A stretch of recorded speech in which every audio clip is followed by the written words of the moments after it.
What are we doing big picture wise to address the lack of offense in baseball? Is it just facing the Reds?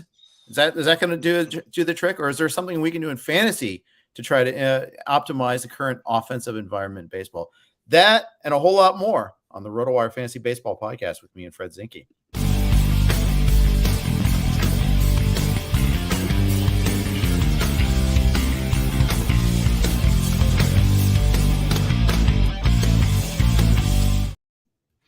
Hey, everybody. Welcome to the RotoWire Fantasy Baseball podcast. Jeff Erickson here with Fred Zinke. We're going to talk a little trading. We're going to talk overall baseball environment. We'll talk about what's going on in tonight's games. We'll do that and a whole lot more on this podcast.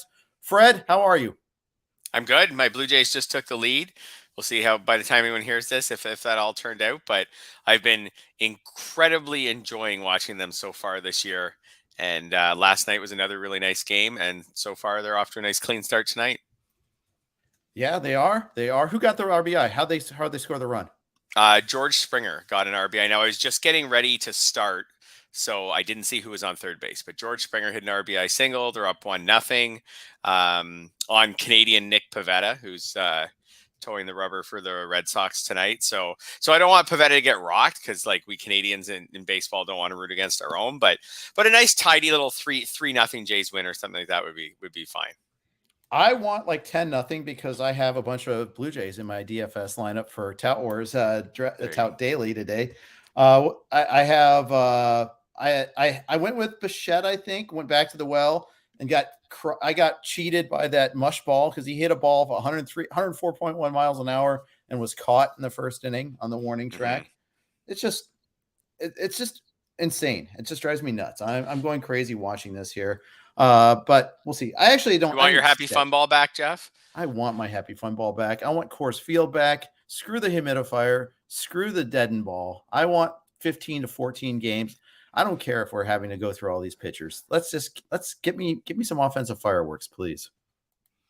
Yeah, it doesn't sound that bad. You're right around now. I don't know. What do you think baseball's goal is? Is the goal here 2 hours and 10 minutes per game? Like, is it they bring scoring down and then they bring in the pitch clock that they're raving about in the minors right now, and all of a sudden we're down to games that are anywhere from like 2 hours to 2.5 hours, and they're all 3-1. Not all 3-1, but you know what I mean. It's a Rob Manfred fever dream. I mean, yeah. It's what he.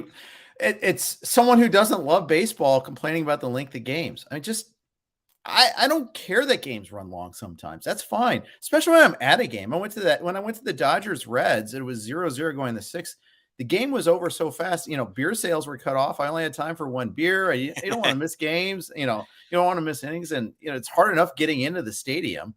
I don't need a fast game. When I'm going to the ballpark, I want to spend some time there. I want to just relax and unplug. I don't care if it runs a little long. No one complains how long a basketball game goes. No one complains, even though some people complain about the review process, but no one complains about the 5 timeouts per team. They don't complain about, or maybe 4 timeouts per team now. I'm not quite sure. No one complains about football games going 3.5, 3:45 or so. Somehow in baseball they do. And why? Because baseball likes to bring it up. They like to anti-sell themselves all the time. It's very true. Football is by far the most popular sport in America. NFL games take 3 hours. College games take 3.5 hours. Nobody complains because they find the games very exciting. So I do find college football games are really long. There are some times where I start watching a college football game and then I go do something like very significant in my life and still can come back and watch the fourth quarter of the same game. But especially in the Big 12. Yeah, absolutely. Yeah. So yes. Oh, they're up 45-40 now. Let's buckle up for the last 7 minutes. This game's been awesome. NBA, it is. It's fun. NBA games are more like 2.5 hours. But when they end, it's not like if one of them goes longer than that, I don't mind. Hockey games are more about 2:45 or something. If baseball wants to put in a pitch clock and they think they can speed up the pace of the game that way and knock 15 minutes off a game, I'm fine with that. Like if they think they can just keep the game moving along, but you're right. The concept that a game would be better if there's just like less action, less of it. Like if we're just racing through this, that doesn't really make any sense to me. The goal should be to have as much action as possible. If you want to try to reduce the downtime a little bit, okay, I can live with that. I don't mind the whole pitch clock thing. I'm fine with seeing that in action. But you're right. The concept that like if we just get through this thing really fast, that people will like it better. They won't necessarily like it better if nothing happens. Yes, as we do, you do the Dr. Scholl's Budweiser pitch clock at set it, and let's review that and make sure that the pitch clock actually expired. By the way, we're gonna have 2 minutes and 2.5 minutes, 3 minutes every commercial break too. I mean, want to cut down on some time? We'll have one fewer commercial, but we won't talk about that. We won't talk about a lot of these things here. So I don't know. I think that it's a solution in seeking a problem. If you really want a timely sport, watch soccer. It's 90 minutes plus injury time every game, and it always starts on time. So I like soccer. I like watching soccer. I don't, but if you want to have a timely game, be a soccer fan because you'll be done in 2 hours every time. Yes, and the complaint from people who don't watch soccer is that nothing happens, and that's what it feels like that baseball's like because the scores are often so low, and that's what baseball seems to be going towards. I mean, I'm sure we'll get into it a bit tonight, but like there were so many great pitching performances last night, but were they really great pitching performances? Are they once everybody's having not everybody, but so many pitchers are having a quote great pitching performance? They're not great pitching performances anymore. Now they're just pitching performances. So, it used to be you're like, hey, my starter threw 6 shutout innings. Like this is gonna be really special tonight. And now you look around and you're like, oh, so did Miles Michaelis. Oh, Kyle Gibson had a really good start. Oh, Michael Lorenzen's doing really good. Like these guys are all just, let's be honest, like these guys are all just average major league pitchers who are putting up great numbers right now because just across the league, we're seeing a ton of great pitching numbers right now. It takes the shine off it. It Right. does. So, I mean, yeah. you see the Corbin Burns overlays, and you're like, yeah, how could you ever hit this? This guy's a wizard. And it's true. It is really, these pitchers have gotten universally better. But yeah, when your hard contact goes for outs, just tonight alone, there were 2 balls. I mentioned the Bichette one, went 104.1 miles an hour. I think at a launch angle at like 36 degrees, caught on the warning track. Jesus Sanchez, same thing in DC against Josiah Gray. He hit 103 miles an hour, same sort of launch angle, caught on the warning track. And, at least in the Toronto one, it went 390. I think the Sanchez's went 376. There have been some home runs today. There's been some monster shots, but I guarantee you there's something about the ball. And, Saris had a pretty good article today in the article, not pretty good. He had an excellent article in the Athletic. Yeah, pretty good article. Yeah. Dr. Meredith Wills has done amazing work, documenting the changes in the ball. We talk about this all the time. The ball. It's true. It's a big aspect of it there. And yes, the humidors matter. The weather matters. The ball is still, by and large, the biggest factor, in my opinion. Oh, absolutely. I watched the Jays game start to finish last night. Jose Barrios, I don't have the data on it, but he gave up a ton of hard contact last night. And it was all, and then now the Jays also made some nice fielding plays. But it was all caught and it all stayed in the yard. And because of that, if they didn't send him out for the 8th inning, he would have had 7 shutout innings. And boy, that did not feel like a 7 shutout innings performance. He wasn't horrible or anything, but the Red Sox had a lot of batted balls last night that I think if we were using the 2019 ball, I think that pitching line it wouldn't have been 7 innings. And I think he would have looked more like 5 innings, 4 runs or something, or maybe even worse. So the baseball thing, again, not to dump all over baseball tonight, but like, if you compare it to other sports, like the hockey puck never changes. The NFL ball never changes. The basketball, like we're never sitting there saying, oh, NFL teams are throwing less this year because they're using a ball that's slippery and the quarterbacks can't really grip it. It's just a different ball this year. Like we never say, oh, the hockey's using a puck that flies faster this year, so scoring's up. You do talk about stick curvature, though. You do talk about deflate gate. I don't have a basketball analogy. But yeah, but the actual ball, the object. You're right. Hockey pucks have been the same for 100 years. Even how they're prepared for games, and like footballs have been they haven't been the same for 100 years, but footballs have been the same since you and I were kids.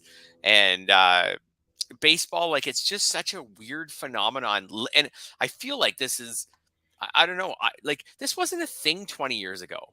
Maybe it's because everyone was on steroids, but this wasn't a thing 20 years ago where we were taught. Maybe the research wasn't available to critique it, but I didn't feel like this was the thing 20 years ago or even 10 years ago where we were talking about the ball constantly changing.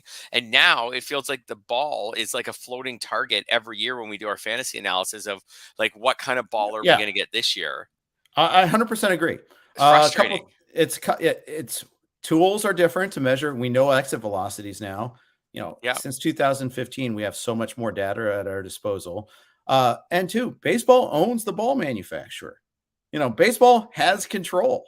It's not just some guys, some people sewing it a little tighter down in Haiti. It's Hmm. baseball is in control of this here. They own Rawlings.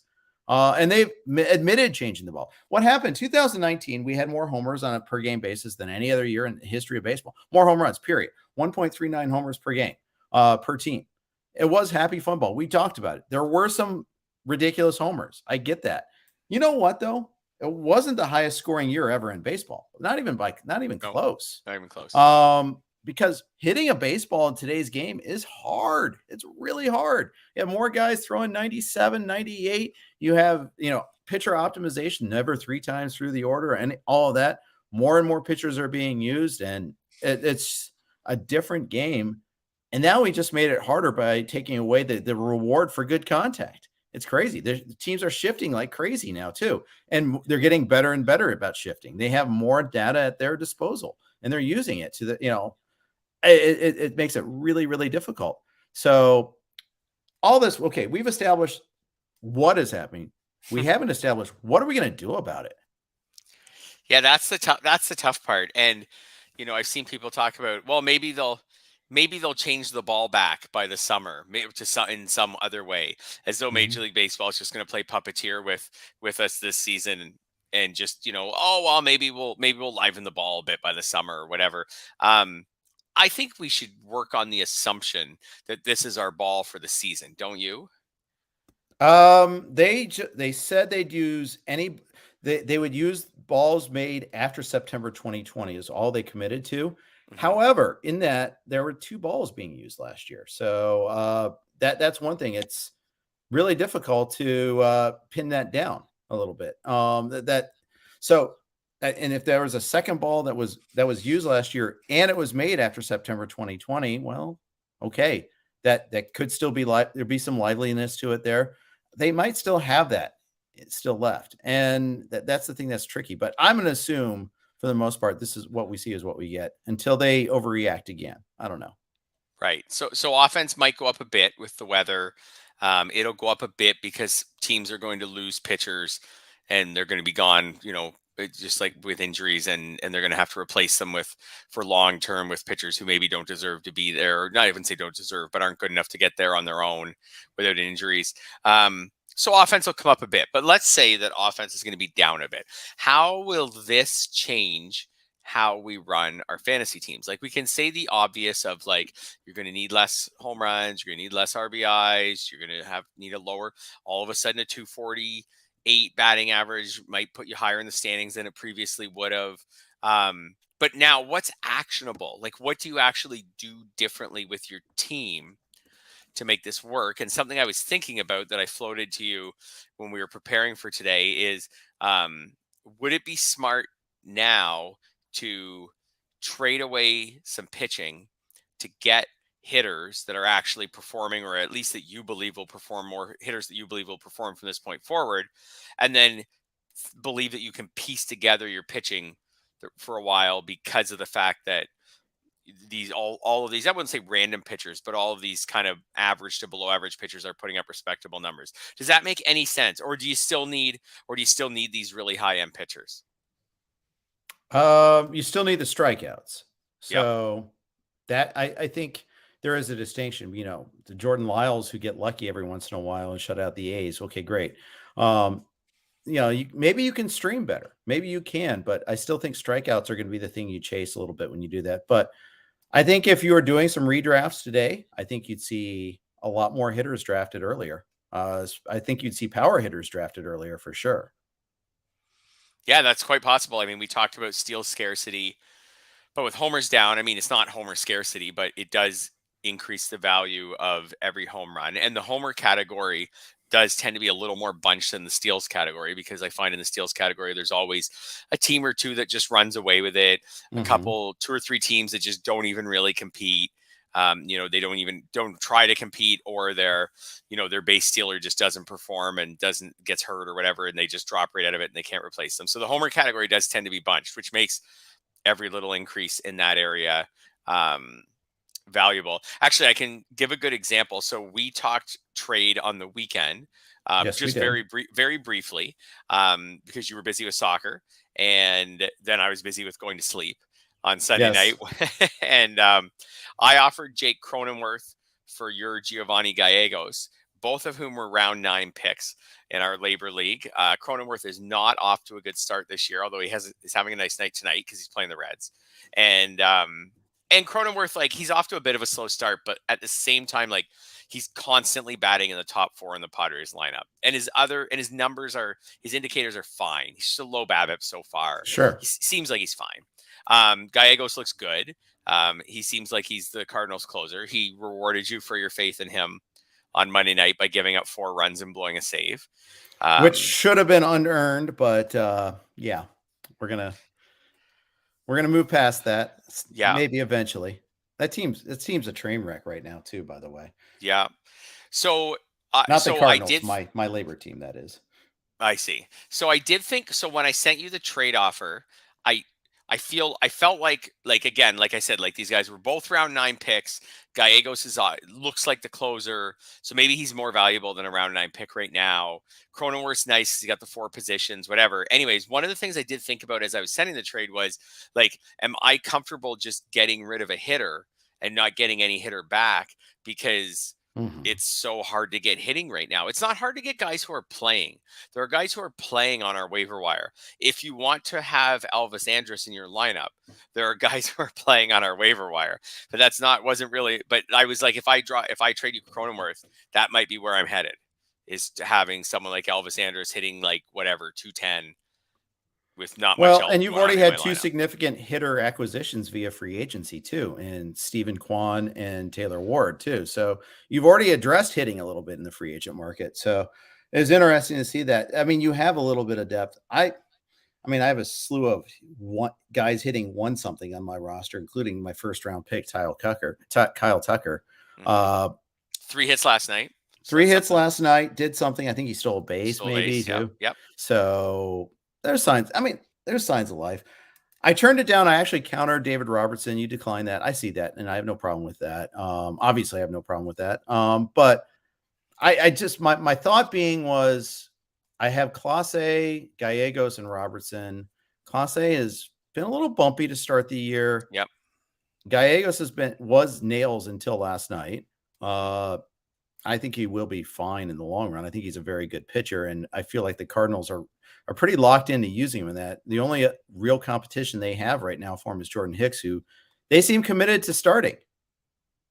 Yep, absolutely. I think Gallegos is locked in. I could see a plan for you where you just try to get some sort of, maybe not a lead, or maybe a lead, but at least get up into that upper tier, get some separation from people like me and saves before you move one of these guys. Now, obviously, the risk you run is that while you're trying to get that separation, one of them goes down. Yeah. And then you don't have, you don't have a trade chip anymore, right? Correct. That was like our famed Ian Kennedy, Joey Votto trade from last year.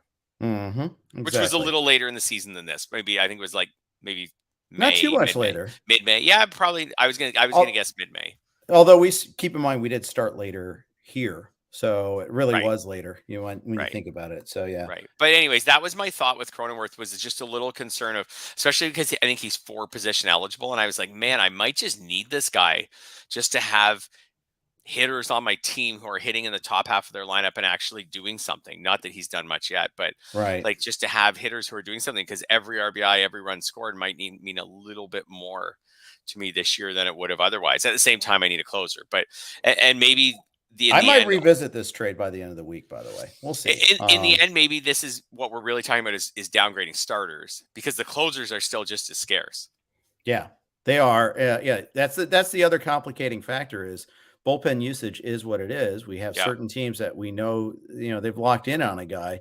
If you decided Jordan Romano was a full-time closer, you've been justly rewarded. If you decided that Scott Barlow was a full-time closer, you've been duly Yeah. punished. Yes. So I don't think we have more safe save situations around the league than we did really much going into the season. Like you said, like Kansas City's less clear than we thought it was.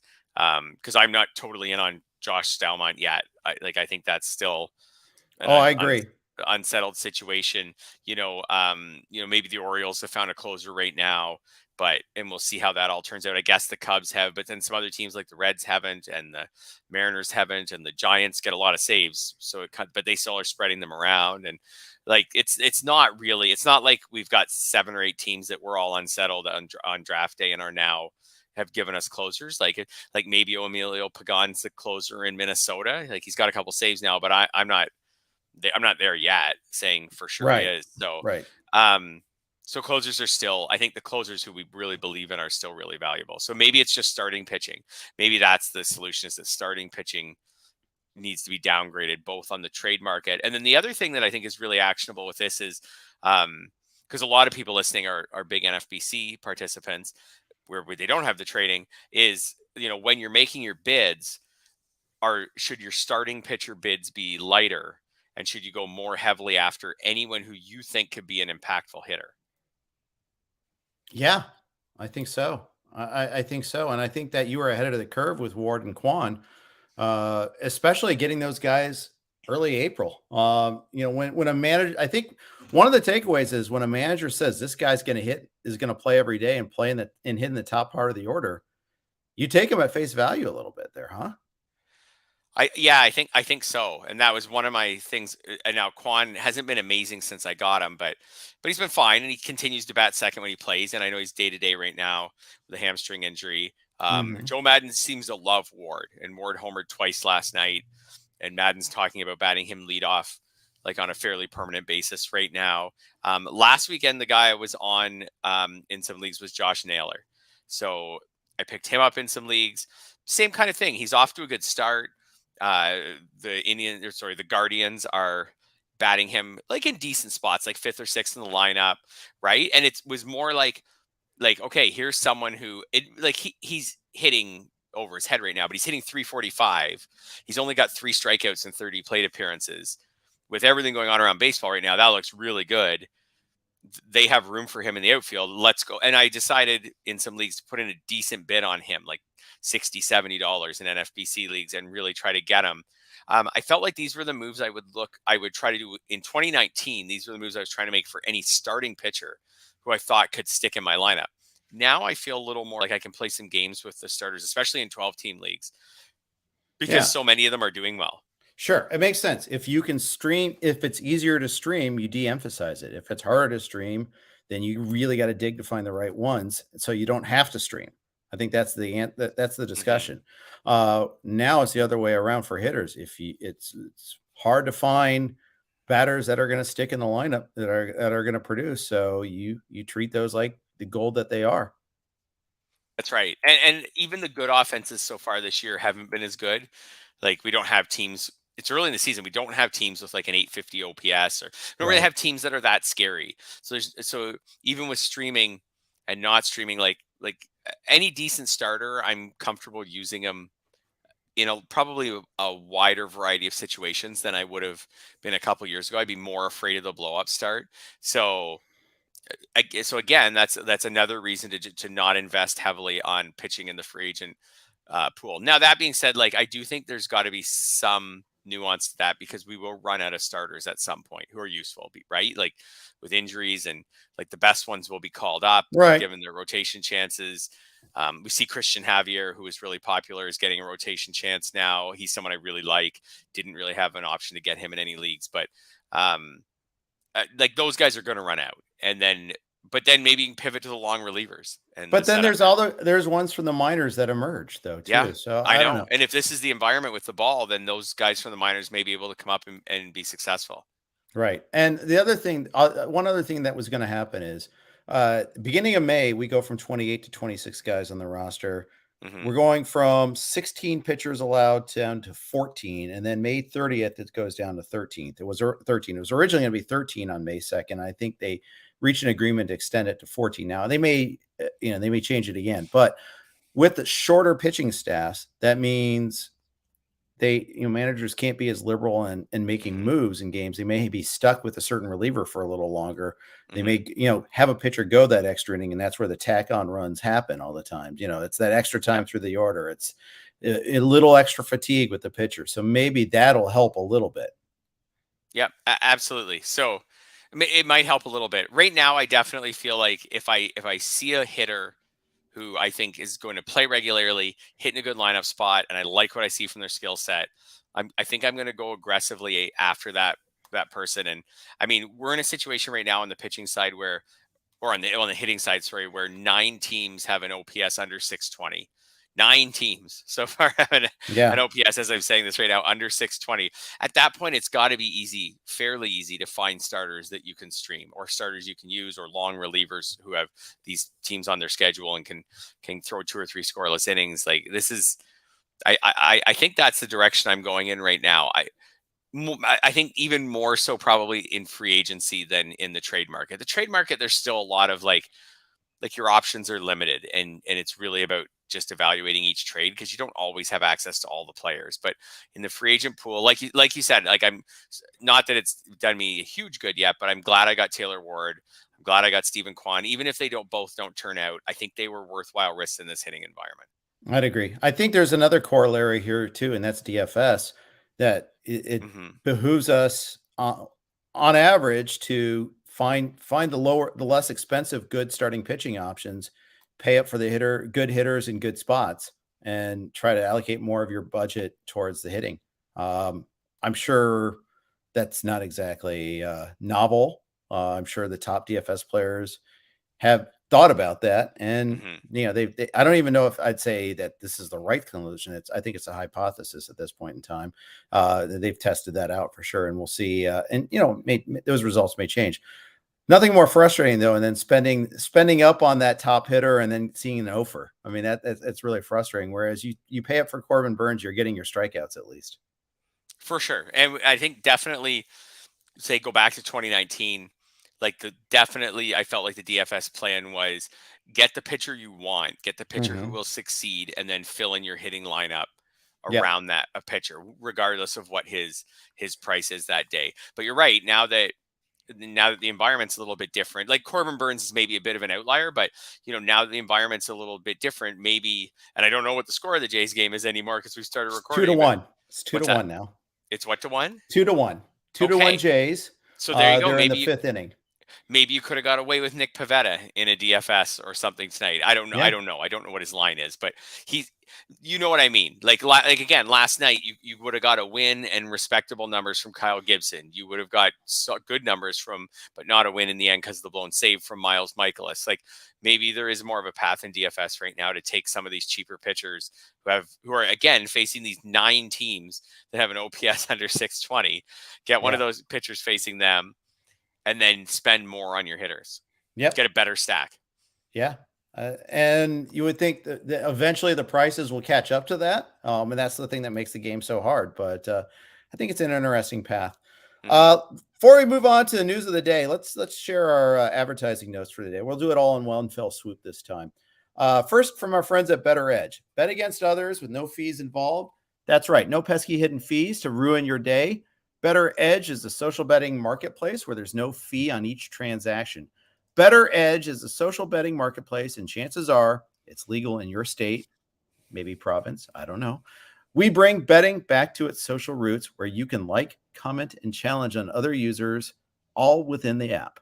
Play without getting played at Better Edge. Go to betteredge.com. That's BETTOREDGE.com to sign up today. Also, our friends at Vivid Seats are back with us again. Fred and I both use Vivid Seats. It's worked out pretty well for us to get Dodgers and Blue Jays tickets respectively. Baseball is back. That's right. An entire glorious season, all 162 games. And with live events resuming, you can actually be there to catch all the action in person with Vivid Seats. Every backdoor slider, Every round tripper and every doubleheader can be experienced live. And with Vivid Seats rewards, you can start earning free tickets from your very first purchase. Just buy, collect stamps, and redeem. It's that easy. From behind the dugout to upper level, Vivid Seats has you covered for all the games that matter to you. Pro tip: buy tickets for your whole group, split the bill, and make progress towards your free ticket even faster. Just visit vividseats.com or download the app today. Vivid Seats. Life happens live. And then finally, we are, well, as always, on the Blue Wire Network. So here's a quick spot from our Blue Wire advertisers. All right. Thank you for tolerating our quick spot, and thanks for tolerating our reads. Jeff Erickson here with Fred Zinke. Let's talk about some of the things that happened yesterday and that are happening today for that matter too. Jacob deGrom, late night update last night, about 11:45 Eastern time, came out that Jacob deGrom's healing, but he's not going to throw for 3 weeks. You know, it's kind of a, hey, it could be pitched as a positive or a negative, depending on your perspective on this sort of update. No baseball activities is the downside. If you have Jacob deGrom, okay, you're glad that there hasn't been any setbacks, but you're kind of like, let's give me my guy. Where is he? Yeah, for sure. I think it's a no good news, no bad news. When he went on, we never really had a great timeline for him. We started to speculate, I think, right from the beginning that it would be around midseason. It still sounds like that. Like best case scenario, he starts throwing in 3 weeks. That's like mid-May. Maybe he could be pitching for the Mets in mid-June. That would be the best case. That's probably not going to happen. So let's say somewhere around midseason. Still sounds about right. You're still holding him. Yeah, if you could get any starts in June, if I have deGrom and Tout Wars, if I get any June starts, I would be really happy. Actually, I think if you have deGrom right now, it's less about when he comes back and more about if once he comes back, he can stay in for the rest of the season. Yeah, that's right. I don't really care if I get a June start from him. I'll take July 10th as his first start. If he's full deGrom, yeah. Yes, if from that point on I get 12, 13 starts and he's great, I'll take it. Do you have him anywhere? So I have him in Tout Wars and one draft champions. And that was draft and hold, right? So what round did you get him in? Second round. Second round, probably about pick 25 or so. Okay. I was super excited that he fell to pick 25 because that's when deGrom was starting to kind of trend up a little bit in drafts. And anyways, didn't turn out at all. But maybe, again, we saw last year what deGrom can do in half a season. So if he comes back and is awesome in the second half of the year and gets me, 6 wins and a 1-something ERA, it could have a huge impact. I have him in 2 draft and hold leagues. I think the first 2 leagues I did NFPC 50s, 12 teamers, draft and hold 50 rounds. Yeah, I think I got him in the 3rd round in both of those. Hey, he's my second starter. I got to, again, I got to steal. No, I didn't. You know what? I have him in one of those. I don't even miss him in a 12-team draft champions or draft and hold. I know I am missing him, but when I go to fill out my pitching roster every week this early in the season, I have tons of pitchers to choose from. If I had him in the second half of the season in that league, I'll be happy. It's the 15-team in Tout where I notice that he's gone for sure. Because I have maybe one other injury now to someone who I wanted. And now I'm starting to reach down a little more into the round 30 somethings in a 15-teamer to get into my pitching lineup and some sketchier guys. So I notice in that league, I don't notice as much that I'm missing him in the 12s, at least this early in the year. Yeah. I noticed I'm missing him because I'm not off to great starts in those leagues, but yes, I hear you on that. Yeah. Other big notes. We saw Eddie Rosario with a very interesting retina damage in his eye. Had to have a procedure done. It's not just he's got blurry vision, but he's actually got other damage too. And he's going to be out 2 to 3 months. It explains why he's off to such a terrible start. Frankly, I'm amazed that he's only struck out 10 times. If he had that sort of problem with his vision, I could see it 20% of the time. I mean, you could see that very easily, or I should say more than that's more. I should say 20 times, not 20% of the time, but it's I think 10 and 49 plate appearances. So just demonstrating my command of math there, guys. I know it's 20%, but work with me here. He was drawing walks too. Good for him. I think I mean, maybe he just wasn't swinging as much. I guess I could dig Yeah. into those details, but Yeah.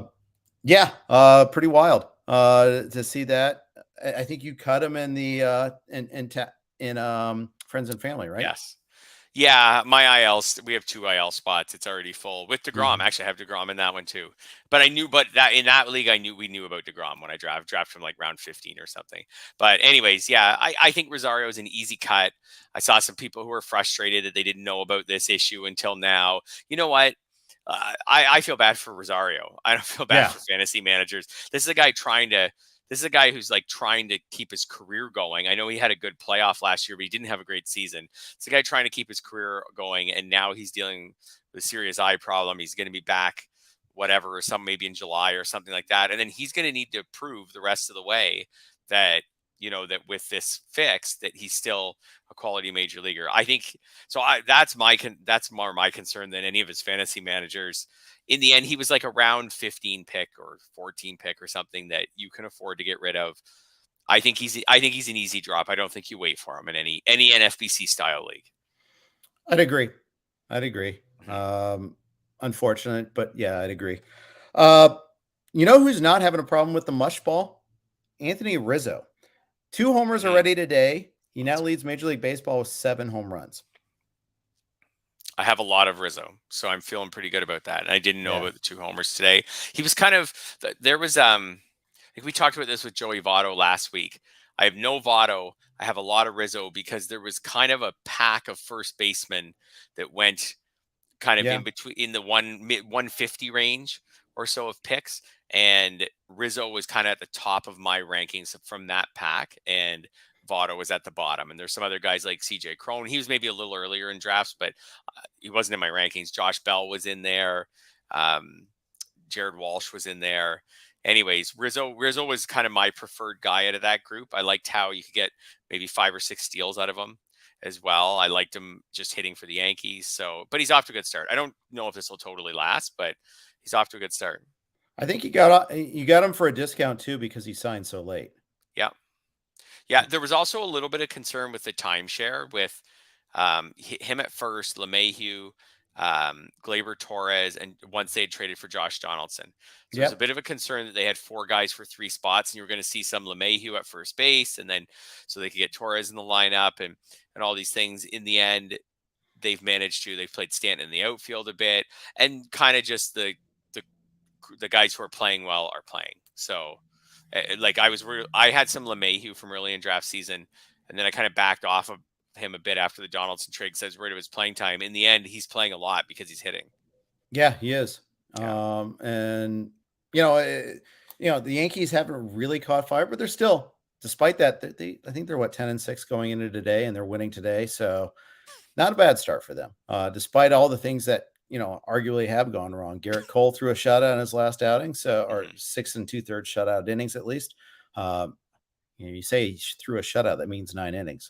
Only one person's done that this year. That's Walker Buehler, who first guy to go a complete game this year. Walker Yeah. Buehler went 9 last night against the Diamondbacks. Looked pretty good doing it. Yeah, absolutely. And that Diamondbacks lineup is like right there with the Reds for the most appealing ones to stream again. Not that you'd And the stream. Well, A's yeah, too, yeah. a couple others, but yeah. Um, yeah. Oh, back to the Yankees. One thing I did want to mention is, and I think this to me was predictable because I was off this guy, but Glaber Torres seems to be the odd man out of all those of that group because he's off to the worst start, and this is just another season where there's Yeah. just not much. We're talking about a guy now who's hit 13 homers since the start of the 2020 season. He's hit 13 homers without a ton of injuries. Like those 13 homers are in just quick math here, about 185 games. Yep. A And lot of I'd those were say, Coors fueled in 2019. Happy fun ball year. yeah. Uh, Remember, he he has, crushed the Orioles that year. The Orioles had terrible yeah, pitching staff, and he must have yeah, hit 10 homers against them or something like that. And anyway, he still seemed like this was a great prospect who was on the way up, even if he didn't hit as many homers the next season against the Orioles. And then it's just completely bottomed out since then. And he seems to be they're still getting him in the lineup somewhat, but he seems to be the odd man out of that group when everybody's healthy. Did the Orioles make a mistake in trying to improve their dimensions for their pitchers and hurt their young hitters instead?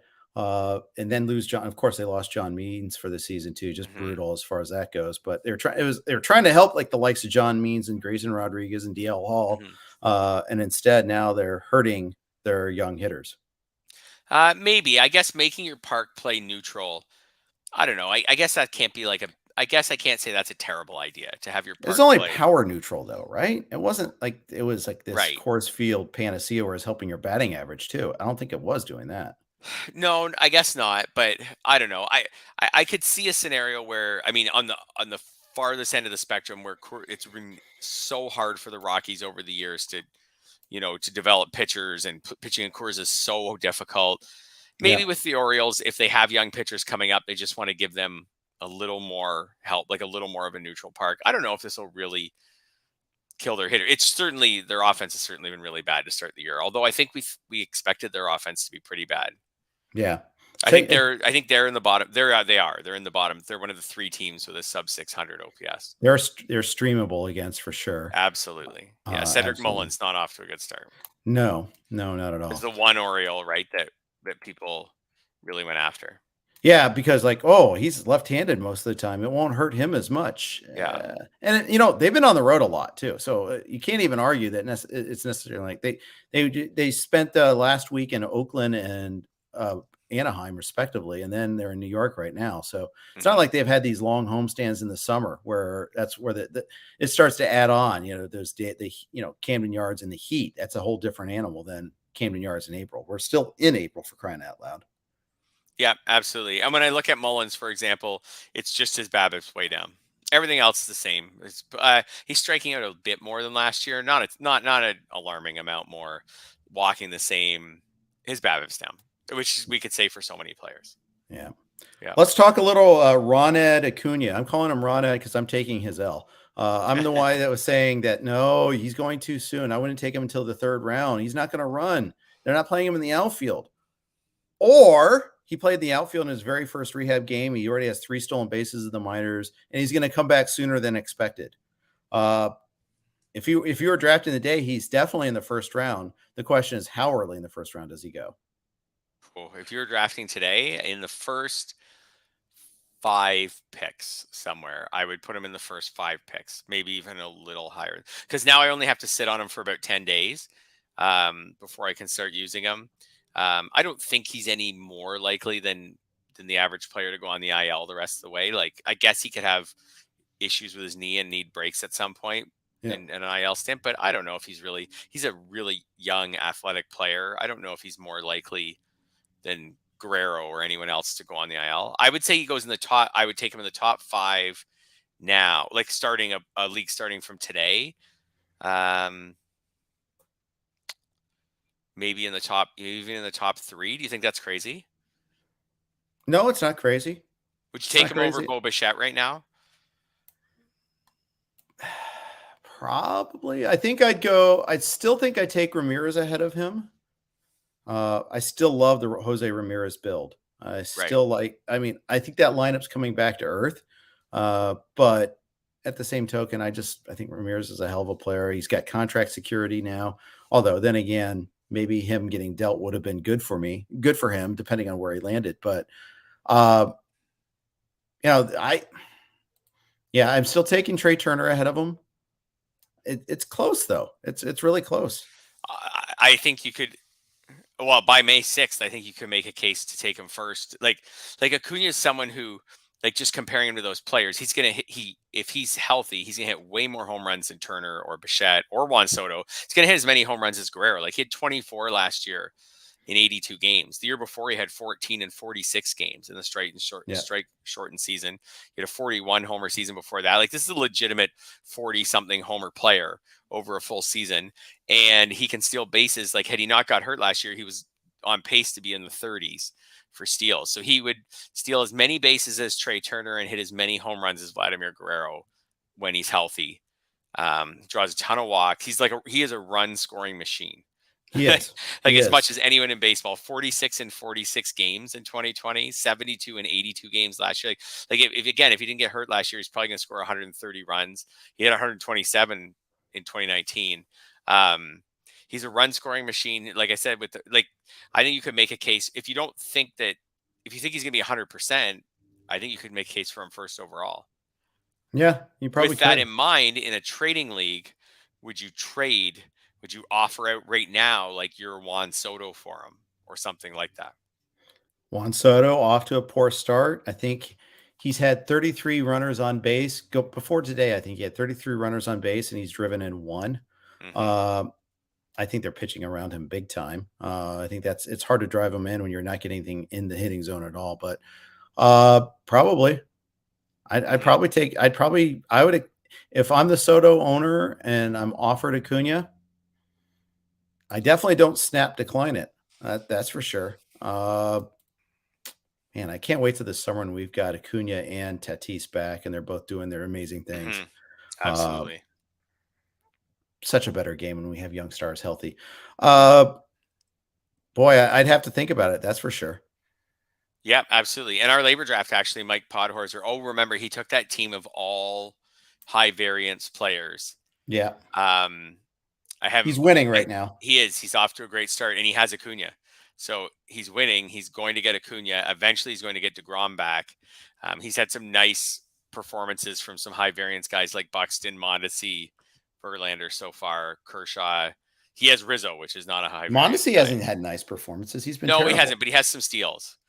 Yeah, he does have this. He's doing the Yeah. one thing he needs him to do. Yep. You're right. He had Exactly. Anthony Rizzo, by the way. He happens to have. We were Yes. yeah, talking about him Yes. earlier there. Yes. So he took Acuna. I don't think He took he's Kershaw. That worked out pretty well. That was a pretty good, healthy risk. Carlos Carrasco has worked out really well as far as risk go. Jesus Luzardo has worked out pretty Mhm. well. Well, he had one good outing, one amazing outing, one not so great outing. Yeah. His self Severino's pitching res. great right now today. Verlander's pitching great. Yep. Woo. Yeah, His and high he variance team that a lot of people laughed at. That team is, not just laughed at. No, let's take this far. They scorned it and they said this is why you don't pay attention to fan yep. expert leagues. It went a lot farther than laughed at. You're right. You're right. Actually, it was people saying you can't take these leagues seriously. Why would anyone look at what these guys are doing? Look at this. This is a joke. This is someone who's not taking it seriously. Blah blah blah. Well, take it seriously now. He's off to a really good start, and I don't know. The whole point of the high variance team is that it might catch up Mhm. with them at some point because Right. there's some guys like Buxton and Mondesi that just tend to get hurt a ton. He's already down to Grom. We'll see how that ends up Right. going. Yeah, but anyways, he's off to a good start. Let's see where it goes from here. And he Or hasn't had DeGrom or Acuna. Like he's I think winning our league, and he hasn't had his first two picks yet at all. I was just gonna say, and he's gonna get Acuna and DeGrom back at some point too. Yes. Yep. Syndergaard, who we got is off to a good start. That's really fascinating. And it does show that like the snark on Twitter from certain people, the I know so much and this other guy doesn't know anything kind of thing. And I'll admit, like I would have had no interest in drafting a team anything like Mike drafted. And I saw his team and was like, oh, I didn't think that team was gonna do very well. But the extra level of snark from some people on Twitter to definitively like drop the gavel on that team in February and say, this is a joke. This team could never do anything successful. More, not just that. I'd take it The even a whole step farther league, and say they'd say drop the gavel on him being a fantasy so-called fantasy expert and right? all that. He's second Right. place in AL Tout Wars by 1 point behind first place right now too. So yeah. And by the way, I'm going to ask Mike to be on Thursday's pod. Okay. That's decided. I haven't had him on the pod yet anyhow. So I think he'd be a fascinating guest. He does his own projections. Smart guy. Always been a smart guy. So Yep. we're gonna work to get Mike on. This is a praise Mike Podhorzer podcast right now. So there you go. Yeah, he's having a phenomenal year, and that's the thing is there's so many different ways to crack that nut, and he found that this was an inefficiency in the draft. We are all too risk averse, especially in this particular format where there is an IL. I think maybe other formats like the NFBC, maybe it's harder to pull that off, but in this format, drafting in February where there's so many unknowns, I think I'll let him speak for himself, but I think he did he's off to a pretty damn good start, and there's a lot of things that make sense there. A couple more players let's talk about. Let's kind of rapid fire through some of these guys. Chris Bryant, not off to a good season, and now he's out today with a sore back. Do you have any Chris Bryant anywhere? I have no Chris Bryant. So I have been a little detached from him. No power so far. Yeah. which is concerning. Um, I'm not that worried about him. I'm a little worried about the back. I guess the fact that he's played so many Coors games already and has no home runs, I guess, a little concerning. But okay. So sorry, I'm going to backtrack a bit and say I am a little bit concerned about him because we are talking Yeah. about someone who's had a decent amount of injury problems in his career, and someone whose power has kind of come and gone in recent years, and it came Yeah. back a bit last year, like 25 homers, but Yeah. we saw a 4 homer in the shortened season. We saw a 13 homer in 2018 when he had some injuries. Yeah, I'm a little concerned. Yeah. You? I definitely am. Do you have Chris Bryant? I do have him a couple places, Okay. all early leagues. I think I think maybe although Yahoo Friends and Family might be it was not early, and I did grab him there. Yep.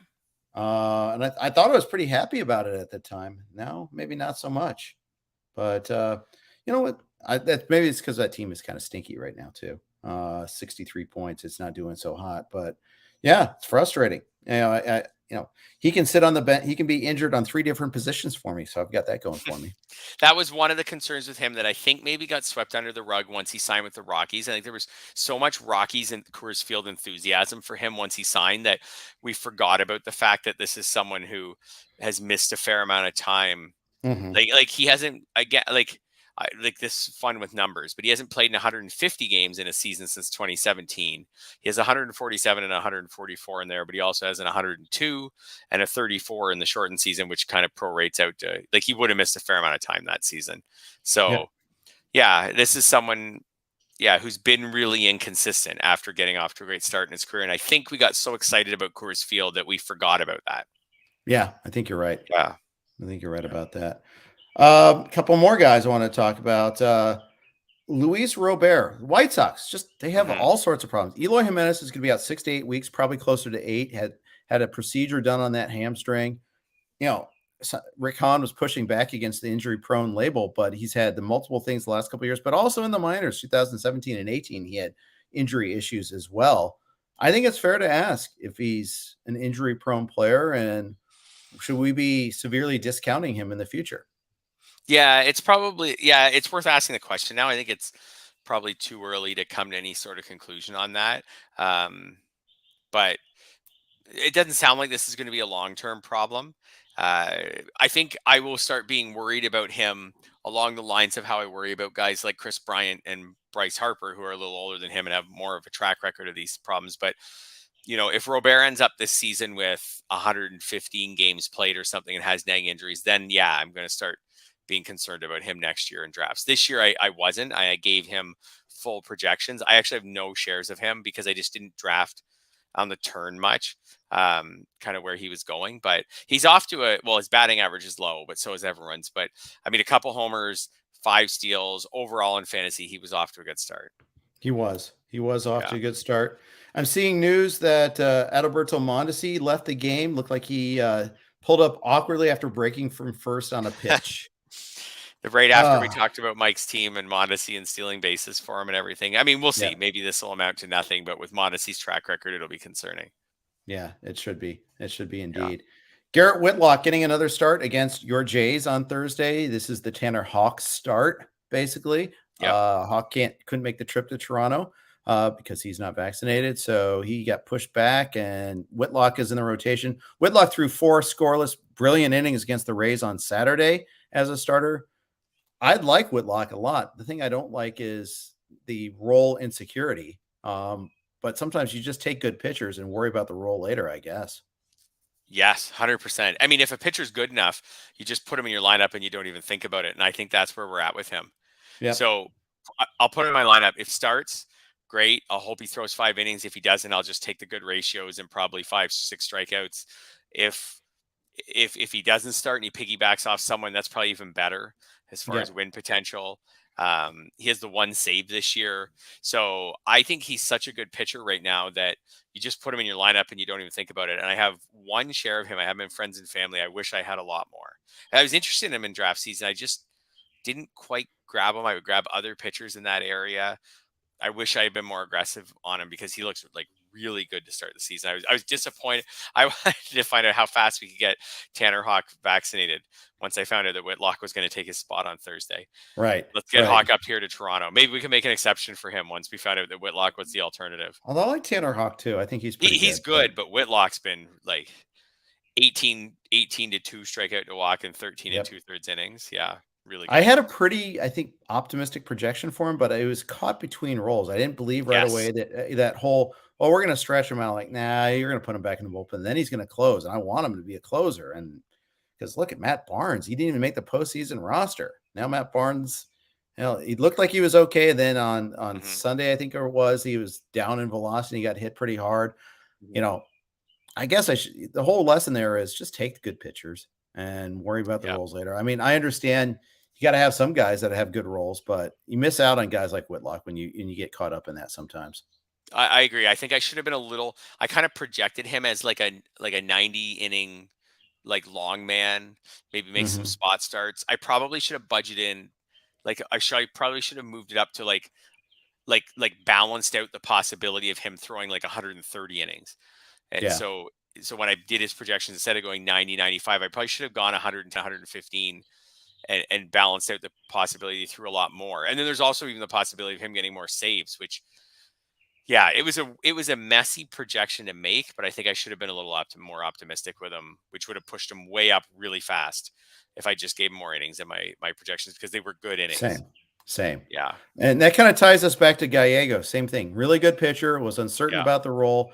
Passed on him in some formats where I had been shut out on closer before because I wasn't certain he was going to be the closer. And I didn't want to take a guy like that early I didn't know he was going to get the saves. Well, he's gotten saves so far, and he looks like the man. So we'll see how that one ends. But I think the lesson here is, if there is a takeaway, it's like, believe in the player's skills. Don't get tied up in the roles. It's time, it's time-honored advice. It's been given every year, skills over roles. But it's hard to do that under the gun of a draft table, especially in a snake draft format. I think in an auction league, you can pull it off a little bit better. But I think in a snake draft format, it's sometimes difficult to stick true to that. For sure. And I know, and you're right. Skills over roles is a great philosophy, but there's sometimes when you're drafting and you're also thinking like, okay, but I need guys to put in my lineup right now. Yep. And, and if you're not sure if you wanted to use certain players, you're like I wouldn't want to take, at the time, I didn't want to take Whitlock because I wanted to draft Alex Wood or someone like that, where I'm like, right, okay, but he's in a rotation and I need him to start for me right away. Yeah. So maybe that's something I'll learn next year. Yeah. Probably not. I'll probably get caught up. Probably forget it. Write it down. Yeah. All right. Etch it on the kitchen table, as Lenny Melnick would say. That's right. All right. All right. That's going to wrap up today's show. Freddie, what do you got cooking at Yahoo? Anything coming up? A lot of articles coming out. Tomorrow, some options, players to trade for and players to trade away. Okay. Thursday, pitching staffs to target for streaming hitters. Your Reds will be in that one. Okay. To try to just get a little more offense right now, and some waiver wire pickups on Friday. Beautiful. All right. We'll look forward to all that. Thanks, everybody, for tuning in to the RotoWire Fantasy Baseball Podcast. Tomorrow, James Anderson's got the Prospect Pod. It's a mailbag edition. I've seen he's already got like 600 questions. So keep firing at James on Twitter, and he'll try to get to most of them.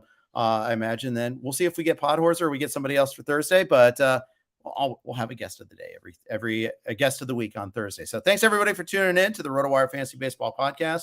Good luck in those leagues. Take care.